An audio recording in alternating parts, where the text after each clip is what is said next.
Vamos a trabajar lo que es química nuclear. Decimos, cuando se agoten las reservas de petróleo, se espera que la energía nuclear sea la gran solución para la crisis energética mundial.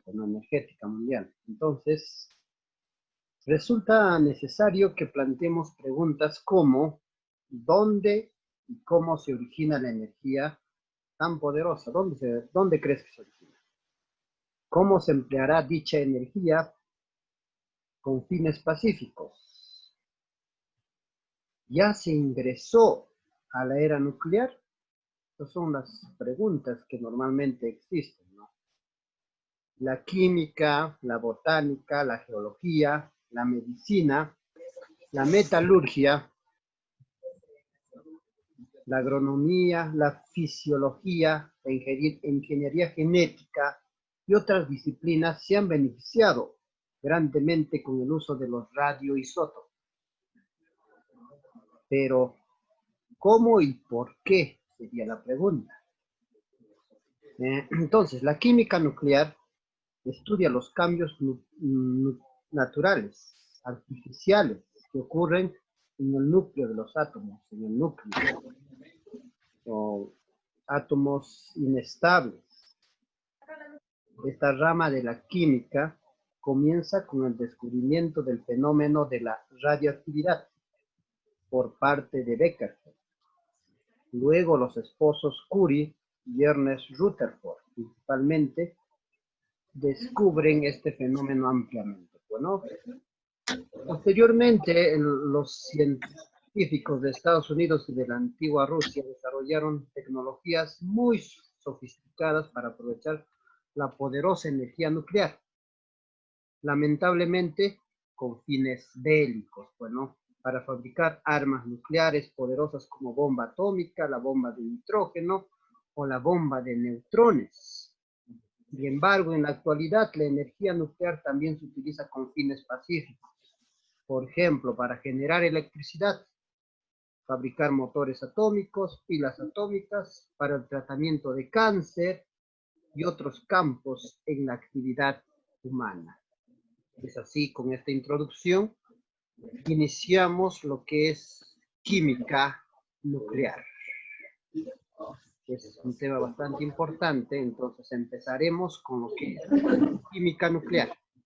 ¿Qué es la química nuclear? A ver, vamos a analizar. La rama de la química que estudia las reacciones y cambios que ocurren en el núcleo atómico. Esas reacciones se dan en el núcleo atómico. Los cambios se dan en el núcleo atómico. Entonces, eso es lo que estudia básicamente la química nuclear, ¿no? El estudio de la química nuclear nace con el descubrimiento de ¿qué? De la radioactividad. Entonces, no olvidarnos ese punto importante de la química nuclear, ¿no? No olvidarnos que a partir de ahí empieza el estudio de la química nuclear a través del descubrimiento de la radioactividad. Bueno, a manera de resumen, la radioactividad se origina por la desintegración del núcleo atómico. El núcleo atómico se desintegra, y al desintegrar puede darse dos tipos de radioactividad. Puede ser la radioactividad natural, descubierto por Henry Becquerel en el año de 1896, que nos dice que la radioactividad natural es un fenómeno donde ciertas sustancias se desintegran espontáneamente.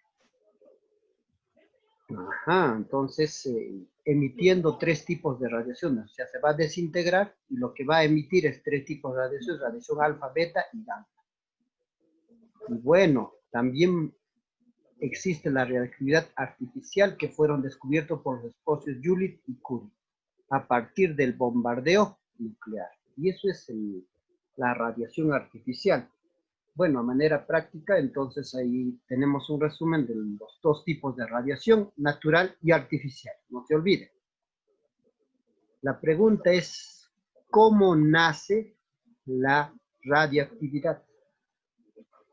A ver, ¿qué nos dice? Fue descubierto por Henry Becquerel en el año 1896 al examinar fluorescencia y fosforescencia de un material denominado plechbenda, sal de uranio formado por K2SO4,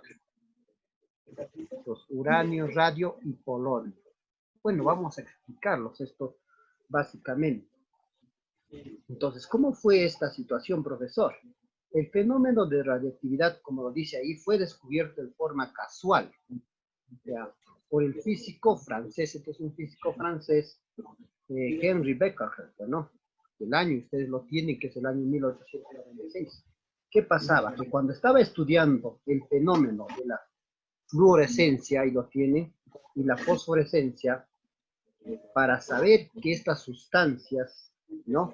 Para saber que esas sustancias emitían o no rayos X, descubiertos obviamente, usted sabe que los rayos X fueron descubiertos por Röntgen, ¿no? En 1895. Entonces, un día Becquerel dice, estaba trabajando con sal de uranio. Sal de uranio es conocido por la plechbenda, ¿sí? Que es una mezcla compleja. Es una mezcla de KSO4, que es el sulfato de potasio, con el UO2SO4.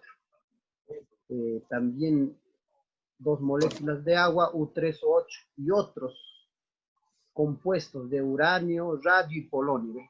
Otros compuestos de radio. Entonces, esta plechbenda tenía todo eso, ¿no? Bastantes componentes. La plechbenda tenía sal de uranio, todo. Uranio, radio y polonio tenía esos componentes. ¿Qué pasó? Observó que una de las placas fotográficas protegidas con papel de color negro, colocadas cerca de un mineral, quedaban veladas sin que sobre ellas actuara la luz. Interesante, o sea, así descubre. Resulta que, ¿no? Como lo dice, como les estoy explicando, en un papel negro, ¿qué ha pasado? Coloca las placas fotográficas cerca de este material conocido como la plechbenda. Y resulta que ese material, las placas se velan. Normalmente para que se velan necesitaban luz, pero sin luz se han velado. Entonces, al darse cuenta esto, Becquerel, ¿qué hace? Repite el experimento con más cuidado, llegando a una conclusión que las sales de uranio emitían rayos invisibles, unos rayos parecidos a los rayos X. Recuerda que para esa época ya se había descubierto los rayos X. Estos fueron los que causaron el velamiento de las placas. Las placas mostraron también ciertas zonas que quedaban engrecidas, con mayor intensidad que otras. ¿Habrá otros elementos similares a uranio, pero más radiactivo? Era su pregunta.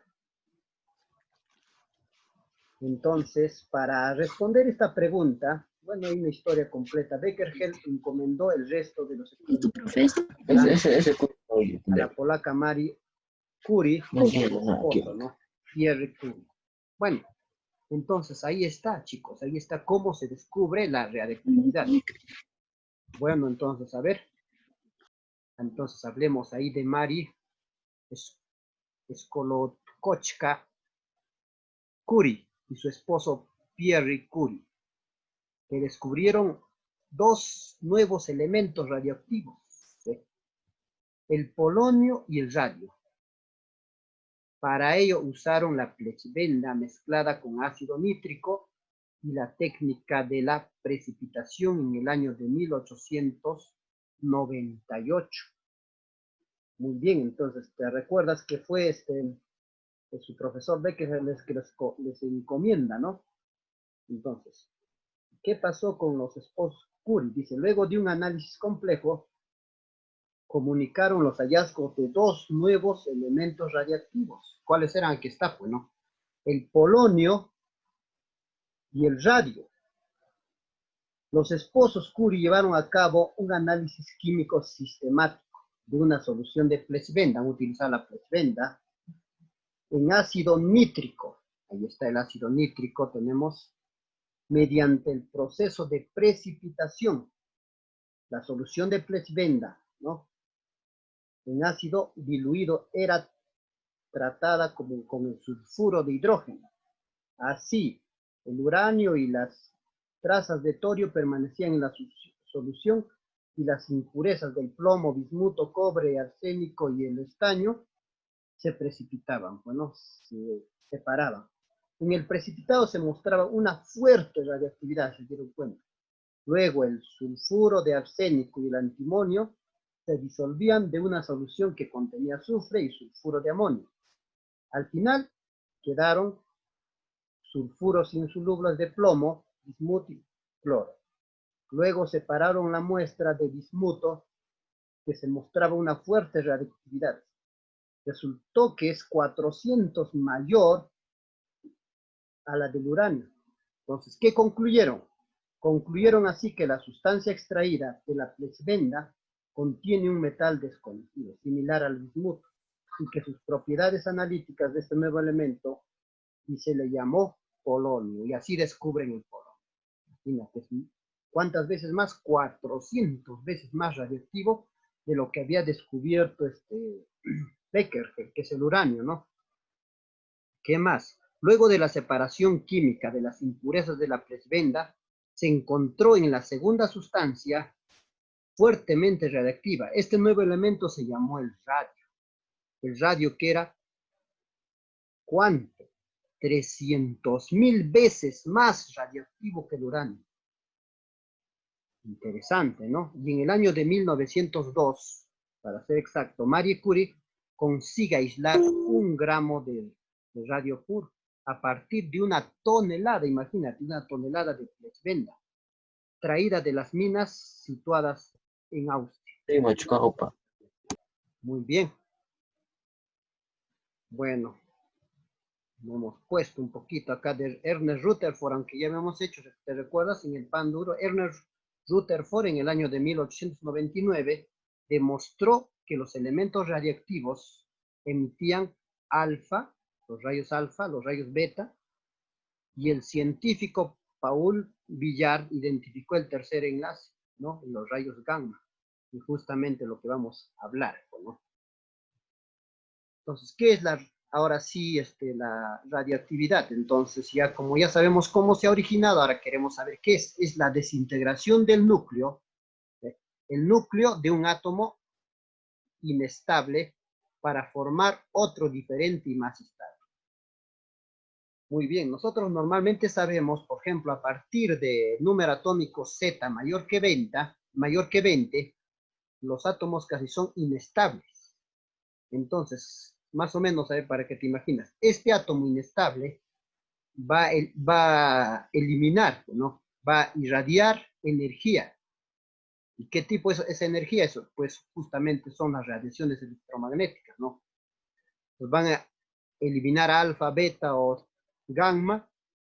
¿Y para qué? Para que se van a formar otro elemento. Y este otro elemento sí va a ser estable. En este proceso se emiten partículas y o radiaciones electromagnéticas. Muy bien, entonces eso es la radiactividad. Desintegración, no te olvides, se desintegra el núcleo de un átomo inestable para formar otro átomo estable. Y en este proceso se va a eliminar radiaciones electromagnéticas. Tipos de radiaciones, dice, ve. El núcleo radiactivo puede emitir una o varias radiaciones.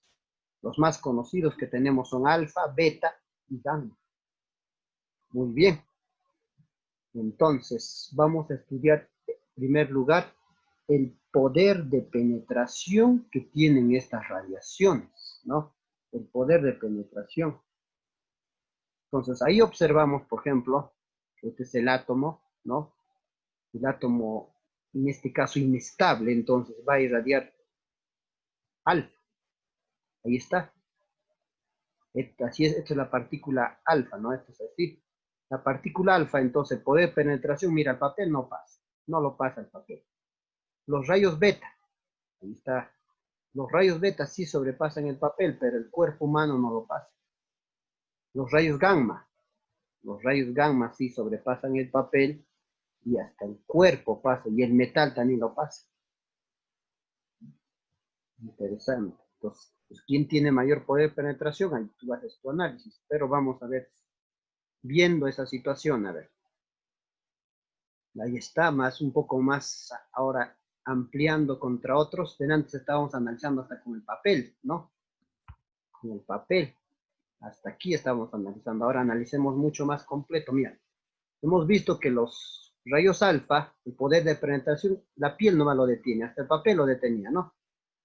Los rayos beta traspasan la piel, pero el aluminio lo detiene. Los rayos X, que habían sido descubiertos antes, mira, pasan la piel, también el aluminio, pero el plomo lo detiene. También los rayos gamma, pasa la piel como si nada, el aluminio, también el plomo, pero el hormigón es el que lo detiene. Y ahora los neutrones, mira, también tienen bastante poder de penetración, ¿no? Muy bien, entonces, llegaremos entonces con esos dos gráficos a una conclusión, ¿no? A una conclusión. Bueno, para que lo veas en 3D.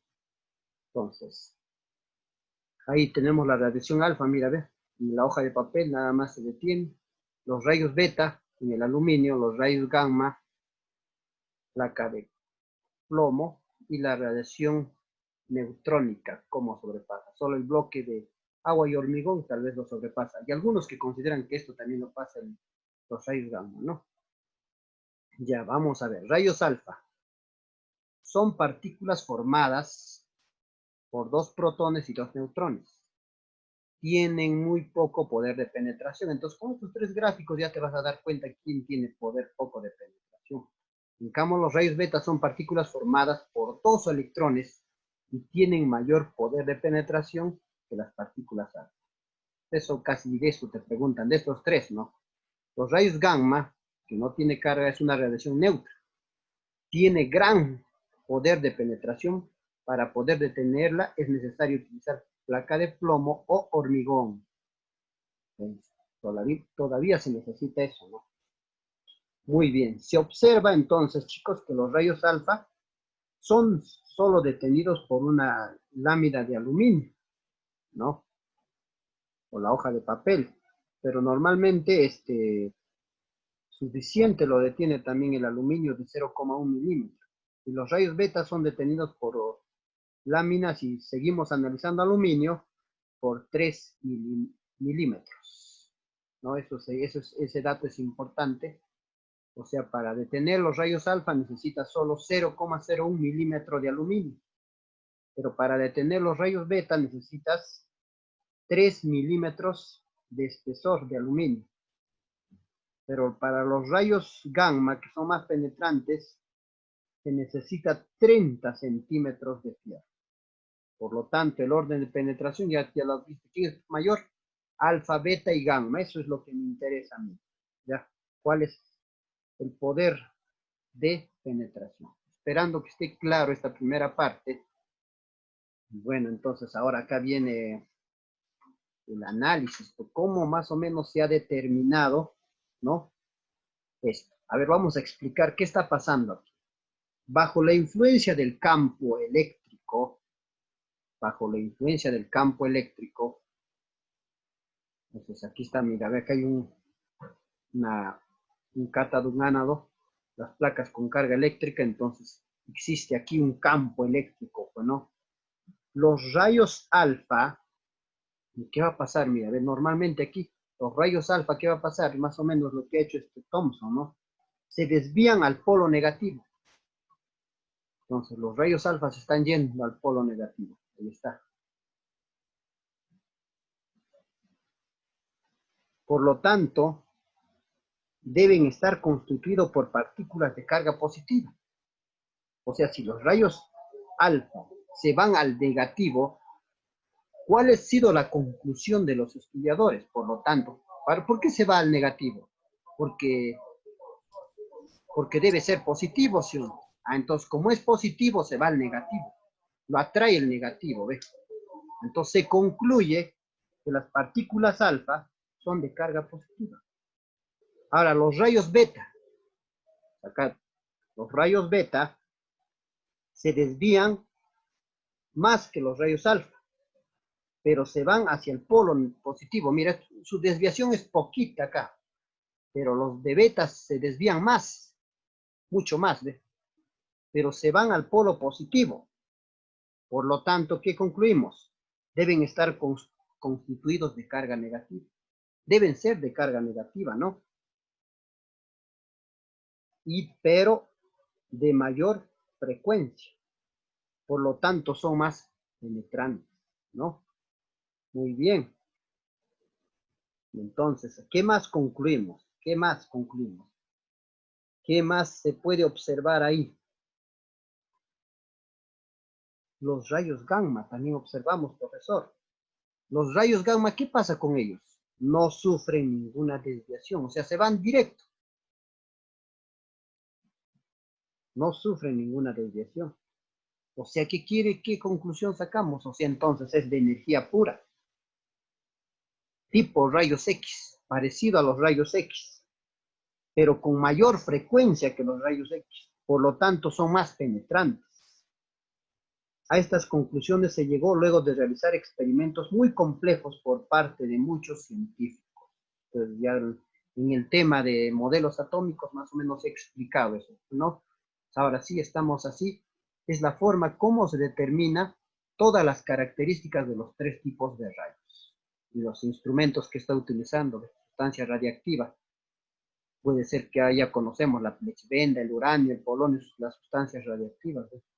Ha utilizado un bloque de plomo para que la radiación solo salga por este agujerito. Es bien cerrado, solo para que salga por ahí. Porque si esto era abierto por todos lados salía la radiación.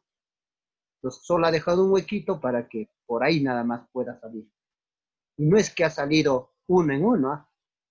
Hay ciertos elementos que a veces que solamente pueden emitir rayos alfa o otros rayos beta, otros rayos gamma. Hay otros que dos, hay otros tres. Los tres a la vez pueden emitir. Va a depender de la sustancia que se utiliza. Muy bien, chicos. Esperando que esté claro eso. Bueno, ingresamos a lo que es la radiactividad natural, que también ya habíamos visto, ¿no? ¿Qué dice? A ver, vamos a ver. Los isótopos que existen en la naturaleza con un número atómico menor a 19, ahí está, tengo bien claro, tienen núcleos estables. ¿Entiende eso? Son núcleos estables. ¿Y qué quiere decir eso, profesor? Que las fuerzas de atracción y repulsión están equilibradas. ¿Te recuerdas lo que has hecho con Bohr? Pues el primero que nos habla esto, ¿no? Fuerza, entonces en el núcleo, fuerza de atracción y fuerza de repulsión es igual a cero, quiere decir. Se igualan, están equilibrados. ¿Qué más? Los mayores a 20, por lo general, entonces no son todos, por lo general, tienen isótopos con núcleos inestables, demasiados o pocos protones, por esa razón. O sea, ¿por qué son inestables? Te está explicando aquí. ¿Por qué son inestables, profesor, los que son mayores a 20? Porque hay demasiados o pocos protones en comparación de los neutrones. O sea, son muchos o son poquitos en comparación de los neutrones. Y por esa razón, los que son mayores a 19 o considerados de 20 a más grandes son los inestables. Recuérdate eso. Muy bien. Cuando un núcleo es inestable, es radioactivo. Lo que significa que significa que espontáneamente emitirá energía. Entonces, como es inestable, va a emitir energía para volverse más estable, eso es la razón. Esta energía, llamada radiación, puede tomar en forma de partículas alfa, beta o energía pura, como son los de rayos gamma. No te olvides eso. Muy bien. Entonces, ahí está mucho más ampliada de la anterior teoría que habíamos dicho de la radiación natural. No te olvides que es una descomposición espontánea del núcleo atómico natural, inestable con emisiones de rayos alfa, beta, gamma, ¿no? Y esto ha sido descubierto por Becker, no te olvides, 1896. Bueno, seguimos. La mayoría de los tipos de radiación ocurre un cambio en el número de protones. ¿Y a dónde cambia? El número de protones. Entonces, del núcleo, llamado transmutación. Recuérdate, el cambio que se da en el número de protones, ¿cómo se llama? Transmutación. No te olvides, no te olvides. Entonces te puedo decir cómo se llama la radiación, el tipo de radiación que hay un cambio del número de protones. ¿Cómo se le llama? Transmutación. Ocurre cuando un átomo de un elemento se convierte en otro átomo de otro elemento distinto. Interesante, ¿no? Entonces, un átomo, cloro, se va a convertir, por ejemplo, en flúor.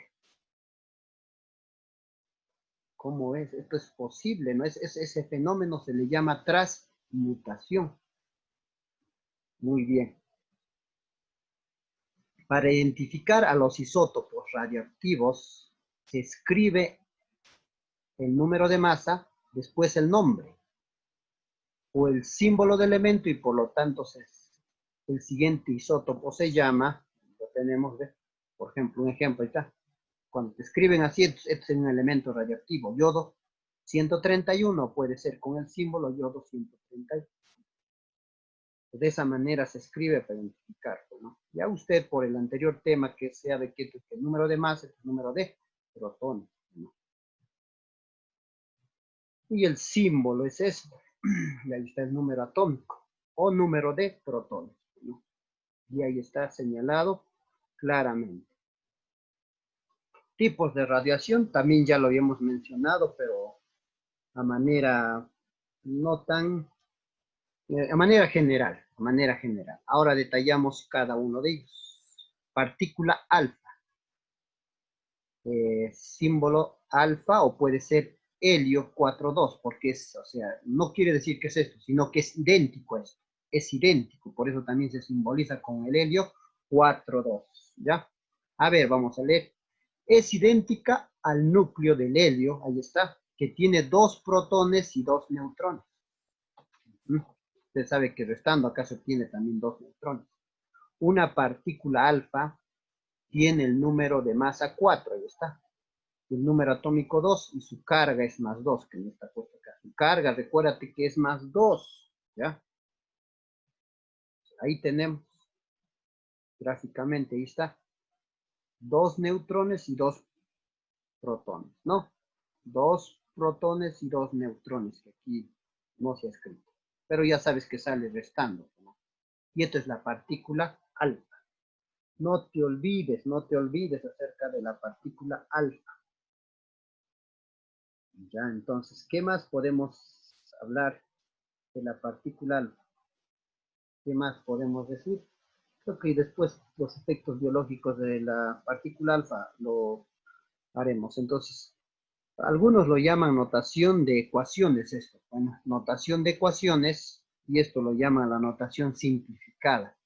Esta notación, cuando te ponen esta notación simplificada, a veces no, algunos no saben, pero es como si estuviera un 4 y un 2 acá. Está con 2 protones y 2 neutrones, no te olvides. Ahí tenemos, chicos, ahí lo tenemos, ¿ves? Para que más o menos vengan entendiendo, aquí está el núcleo inestable. Este núcleo inestable, por ser inestable, va a irradiar partícula alfa.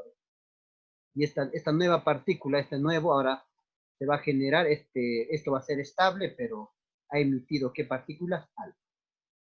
Y esto sería el tipo de radiación tipo alfa. Tenemos el cuerpo, el núcleo con 2 protones y neutrones menos. Esto tiene 2 protones y 2 neutrones menos. O sea, en otras palabras, ¿qué ha pasado? A ver, para explicarte más claramente. Este núcleo inestable, entonces, de su núcleo, van a salir 2 protones y 2 neutrones. Una partícula con 2 protones y 2 neutrones, y usted sabe que eso es la partícula. Este nuevo elemento va a quedar con 2 protones menos y con 2 neutrones menos. Y ese tipo de radiación es la radiación alfa. Eso es la radiación de tipo alfa. Partículas beta. En su notación simplificada es así, o también es el electrón 0 a menos 1. ¿Está? Es un electrón de alta energía con carga menos 1, dado que su masa es mucho más pequeña que el protón. Se considera que su masa es 0. Se forma cuando un neutrón, escucha esto, un neutrón de un núcleo inestable cambia a un protón y un electrón. Un neutrón se va a volver, va a cambiar, se va a convertir en protón y electrón. Ahí se va a dar la partícula beta. Y tenemos a la partícula beta, que puedes escribirlo con 0 menos 1 o simplemente beta. Ahí está. Ahí está para que lo entiendas. Acá está el átomo inestable y por ser un átomo inestable tiene que irradiar, ¿no? Algún tipo de partícula. En este caso, para que irradie la partícula beta, esta partícula beta, ¿qué ha pasado? ¿No? El neutrón cambia. ¿A qué se convierte? Este neutrón cambia a electrón, ¿no? Y protón. Electrón y protón. Entonces, cuando te preguntan cómo es que se genera la partícula beta, fácil, profesor, la partícula beta es que un neutrón o cuántos neutrones van a cambiar, ¿no? Van a cambiar a un protón y a un electrón. Así simple, así de simple, chicos. Ahora el positrón. El positrón, su signo es beta más, electrón 0 más 1. ¿Qué dice? Se produce cuando un núcleo inestable, se produce por un núcleo inestable cuando el protón se transforma en un neutrón y un positrón. Ahora ya es diferente. De antes era el neutrón se convierte en electrón y protón. Aunque ahora el protón se va a transformar en neutrón y un positrón. Y así se genera el positrón. Ahí lo tenemos al protón. Este es el nuevo neutrón permanente estable. Y lo que va a generar, la radiación que genera, se llama positrón emitido. Recuérdate que este positrón es porque se ha transformado un neutrón y un positrón, ¿no? Cada protón se convierte en neutrón y positrón. Ahí se genera esta partícula conocida como positrón. Rayos gamma. A ver, esto sí lo conocemos. Son radiaciones de alta energía. Se produce cuando un electrón y un positrón chocan. Interesante, ¿ah? El electrón y el positrón chocan y se generan los rayos gamma. Muy bien.